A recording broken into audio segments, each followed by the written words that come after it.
மீனா சொல்றாங்க ரொம்ப எமர்ஜென்சி, அதனாலதான் ஆபீஸ்க்கு வர முடியல, நான் நாளைக்கு வந்துருவேன் மேடம் அப்படின்னு சொல்றாங்க. செந்தில் கிட்ட மீனா ஆபீஸ்ல ஆடிட்டிங் வர்றத பத்தி பேசுறாங்க. மாமா புரிஞ்சுக்க மாட்டேறாங்களேன்னு சொல்றாங்க மீனா.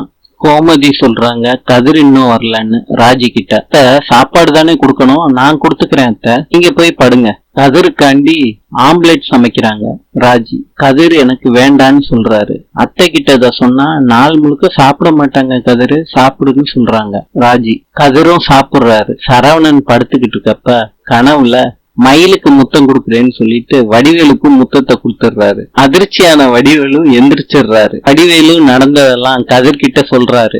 ராஜி வந்து பாக்குறாங்க கதிர் தூங்குறத. தலாணி இல்லாம தூங்குறாரு. அவங்களுக்கு தலாணி எடுத்துட்டு வந்து குடுக்கறாங்க. போர்வையும் போத்தி விடுறாங்க. மீனாவும் ராஜியும் என்ன கோலம் போடலான்னு டிஸ்கஸ் பண்றாங்க. நாளை பார்க்கலாம். இன்று ஈஜிப்தின் நாணயம், ஈஜிப்தியன் பவுண்ட். நாளை சந்திப்போம்.